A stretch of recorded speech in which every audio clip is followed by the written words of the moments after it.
దొరికితే 7 సంతాన పొలం తీసుకొని పట్టానికి వెళ్ళిపోదాం. కాదు లేదంటే ఇలా సిరుసు గుద్దుకొని ఈ గుడి లోపల చచ్చిపోతే మన సిరుసు లోపలైనా మెదడు తీసి లింగానికి నైవేద్యం అర్పితం చేస్తాం తండ్రి. కడుపు లోపల పేగులు తీసి లింగానికి జంజిరాలు చేస్తామయ్యా.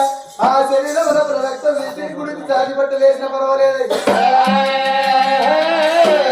కళ్ళ తల్లి అలా సుందరి దేవి గుడి లోపల ఎట్లా తోడు అట్టింది రామ రామ